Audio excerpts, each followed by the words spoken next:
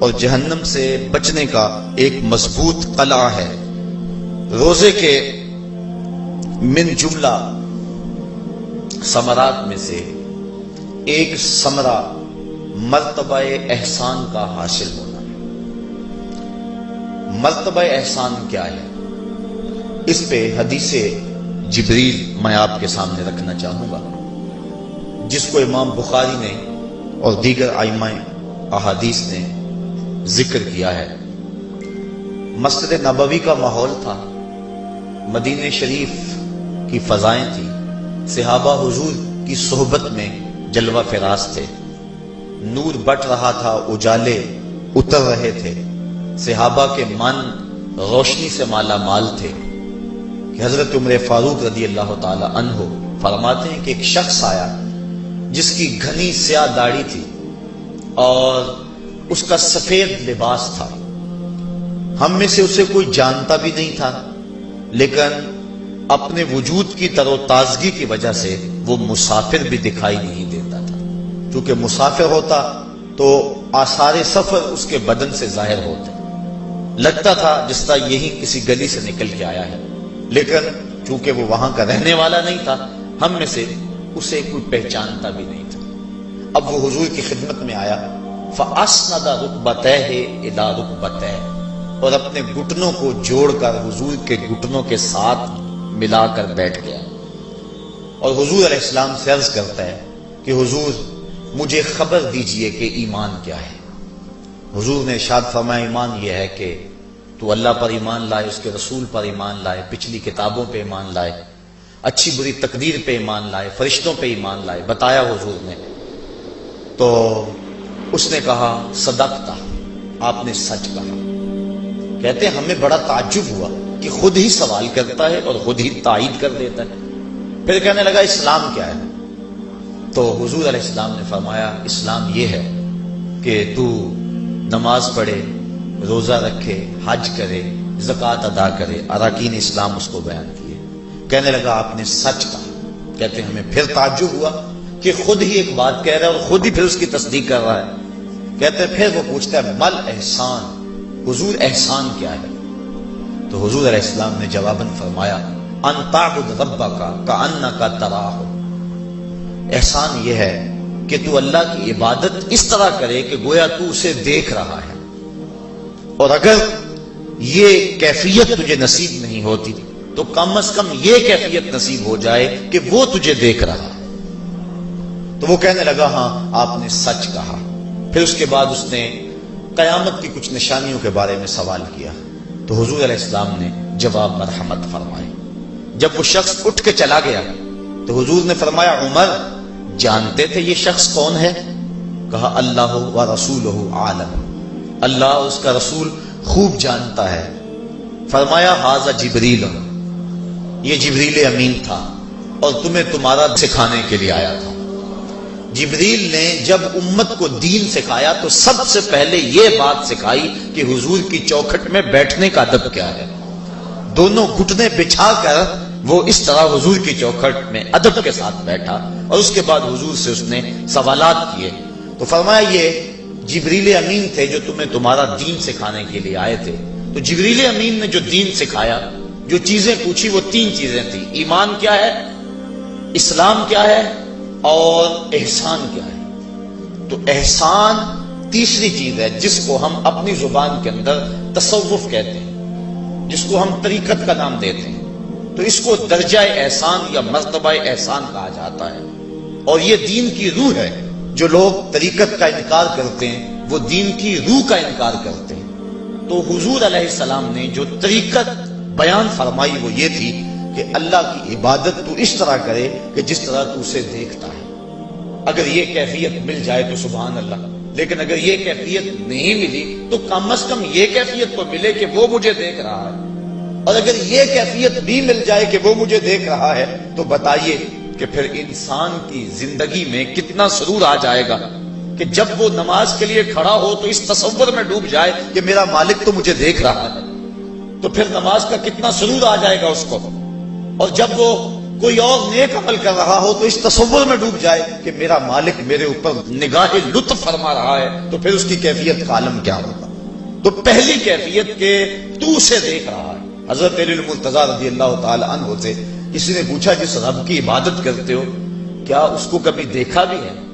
تو حضرت علی المرتضیٰ نے جواباً کہا لم اعبد ربا لم اراہ، اے صاحب کبھی کبھی کی بات کیا کرتا ہے، علی تو اتنی دیر تک سجدے سے سر ہی نہیں اٹھاتا جب تک اس کے جمال جہاں آرا سے فیض یاب نہیں ہو جاتا۔ حضرت داتا گنج بخش علی حجویری علیہ رحمہ کشف المعجوب کے اندر ایک حدیث نقل کرتے ہیں کہ حضور علیہ السلام نے ارشاد فرمایا کہ فاقہ کشی اختیار کرو اور بھوک اور پیاس برداشت کرو، ممکن ہے کہ اس دنیا کے اندر تم اپنے دل کی آنکھوں سے اپنے رب کا مشاہدہ کرو۔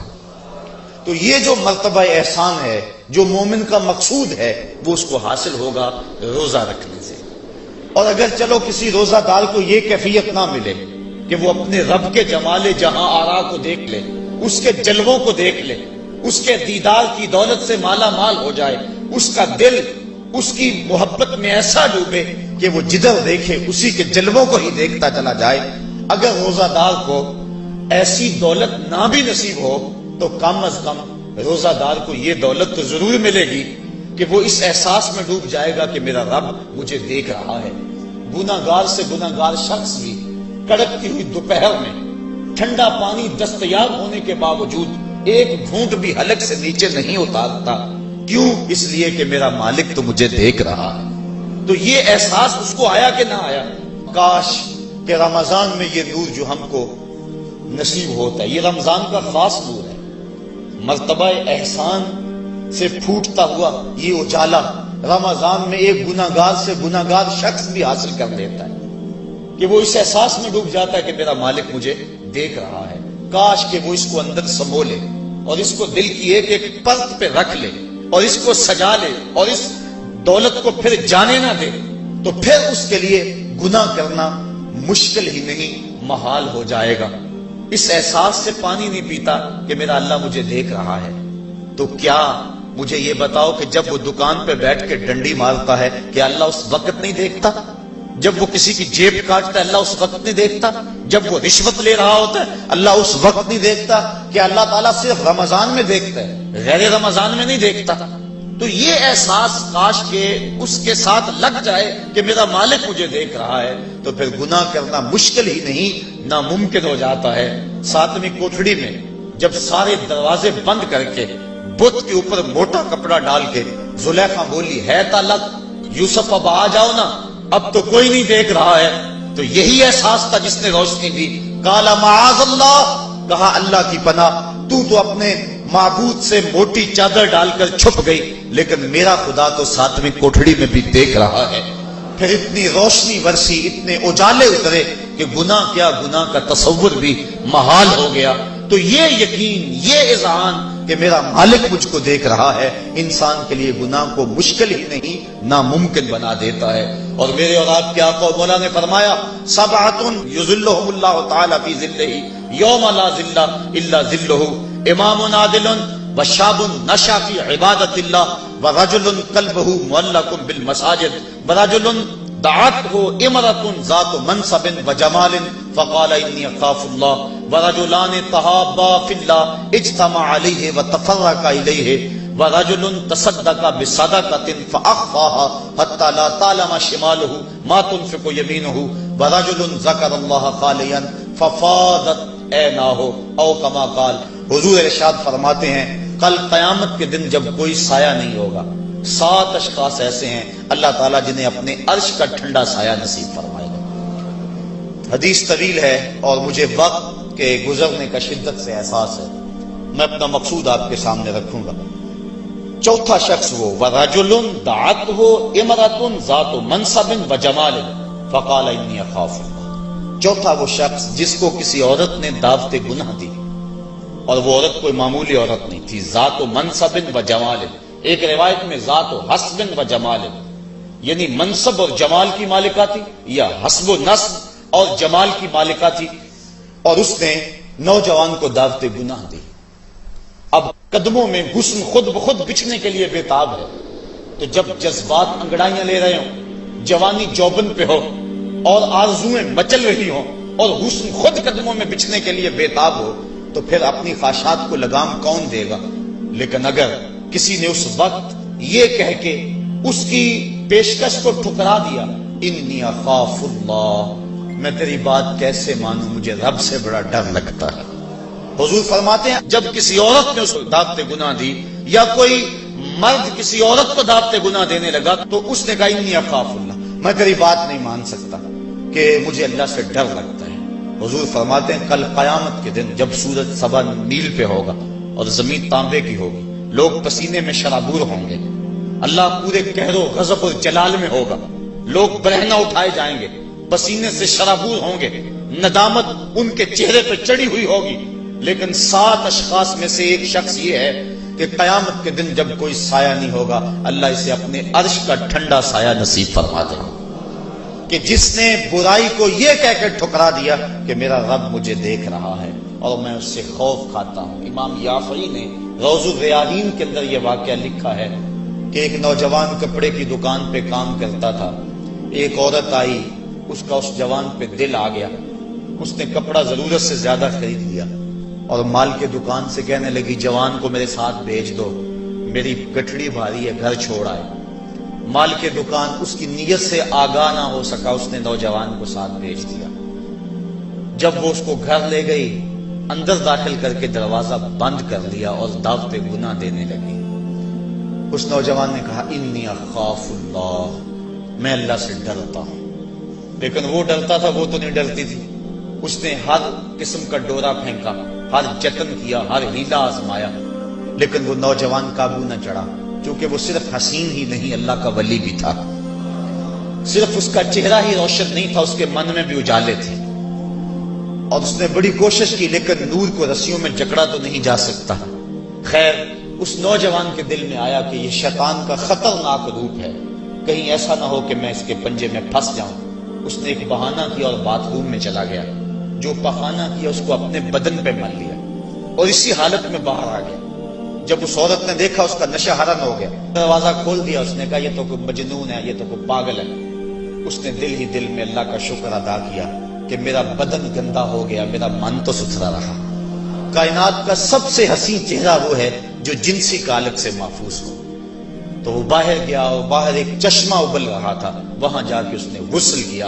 امام یافعی لکھتے ہیں جب تک وہ زندہ رہا اس کے جسم سے مشک و عنبر کی خوشبو آیا کرتی تھی، اور جب وہ مر گیا لوگوں نے اس کو دفن کر دیا، یہ خوشبو اس کی قبر کی مٹی سے بھی آیا کرتی تھی۔ تو جو اللہ سے ڈرا کہ میرا مالک مجھے دیکھ رہا ہے، تو اللہ تعالیٰ اس کی کیسی ناز برداریاں فرماتا ہے، اس کے اوپر کتنے کرم اس کے اترتے ہیں۔ تو کہا کہ وہ شخص جس نے اللہ سے ڈر کر گناہ کو چھوڑا، کل قیامت کے دن جب کوئی سایہ نہیں ہوگا، اللہ اسے اپنے عرش کا ٹھنڈا سایہ نصیب فرما دے گا۔ تو یہ رمضان کا فیض ہے کہ انسان بے شمار گناہوں کے باوجود بھی تڑپتی کڑکتی دوپہر کے اندر بھی ٹھنڈا پانی اپنے منہ کے قریب بھی نہیں لاتا، وضو کرتے ہوئے بھی احتیاط کرتا ہے، غسل کرتے ہوئے بھی احتیاط کرتا ہے کہ کوئی قطرہ حلق سے نیچے اتر نہ جائے، اس احساس میں کہ میرا رب مجھے دیکھ رہا ہے۔ یار روزے کا اور کیا ثمرہ چاہیے کہ وہ جو دولت صوفیاء نے زندگیاں کھپا دی، جس دولت کو حاصل کرنے کے لیے، مرتبہ احسان کو پانے کے لیے روزے دار نے سحری کھائی، ابھی جو ہے وہ سحری کا وقت ختم ہوا تھا کہ یہ احساس اس کے ساتھ لگ گیا، اور وہ تنہائی کے اندر بھی اللہ سے ڈرتا ہے اور کھانے پینے سے باز رہتا ہے، اس تصور کے ساتھ کہ میرا مالک مجھے دیکھ رہا ہے۔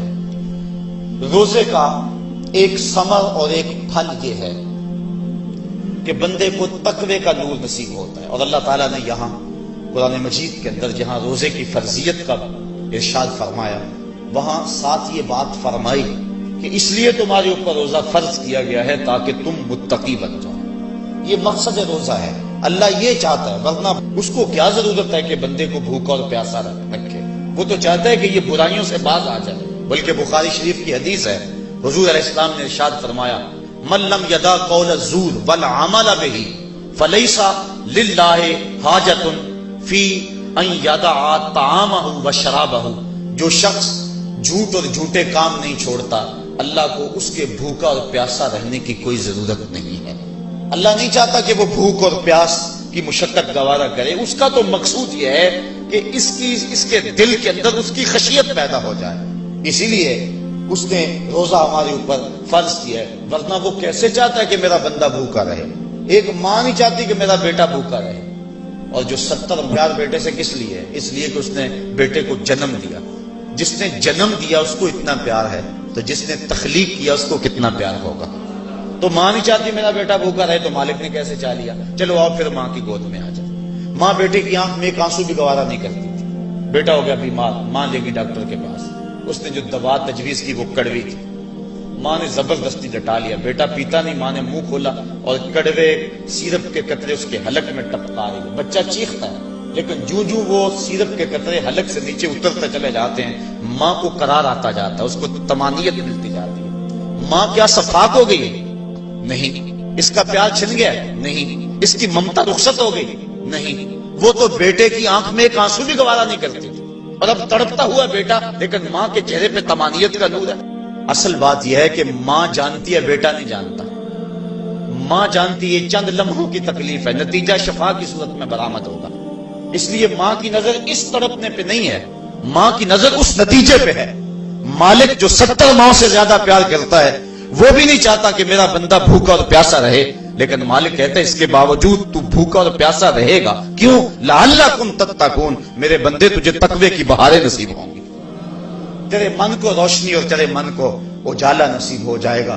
تو یہ تقوی نصیب ہوتا ہے روزے سے۔ چونکہ یہ بات ذہن میں رکھیں، ہمارے 2 دشمن ہیں جو ہمیں نیکی کے راستے سے روک رہے ہیں۔ بات لمبی ہو رہی ہے، اختصار کر رہا ہوں۔ ہمارے 2 دشمن ہیں جو ہر وقت ہمارے ساتھ لگے ہوئے، ایک شیطان اور دوسرا نفس۔ جو شیطان ہے وہ بڑا دشمن ہے یا نفس بڑا دشمن ہے؟ تو آپ اس بات پہ کسی دلیل کی ضرورت نہیں، آپ سب کہہ رہے ہیں کہ نفس۔ اور سادی سی بات ہے کہ شیطان آدمی کو بہکاتا ہے، لیکن شیطان جب خود بہکا، اس نے انکار سجدہ کیا، اس وقت کوئی دوسرا شیطان تو تھا نہیں۔ تو شیطان کو شیطان بنانے والا نفس ہے، تو یہ نفس شیطان سے بھی بڑا دشمن ہے۔ اکیلی جان 2 دشمنوں کے نرغے میں، لیکن جب ماہ سیام آیا، سلسلۃ الشیاطین، حدیث میں آتا ہے شیاطین جکڑ دیے گئے۔ 2 دشمنوں میں ایک دشمن ہمارے جکڑ دیے گئے، اب ایک دشمن ہمارا باقی ہے، نفس۔ اب نفس کا مقابلہ کر لیں گے تو شیطان چھٹ کر ہمارا کچھ نہیں کر سکے گا، لیکن اگر ہم نے اس موسم کے اندر اپنے نفس کا مقابلہ نہ کیا تو پھر ہم جو ہے وہ اس نفس کی شامت سے شیطان کے ہتھے بھی چڑھ جائیں گے۔ اب نفس کی تربیت کیسے کریں؟ اس کی تربیت بھی روزے سے ہوتی ہے۔ آپ کہیں گے وہ کیسے؟ تو شیخ فرید الدین عطار کا قول سناتا ہوں۔ شیخ فرید الدین عطار کون شخص ہے؟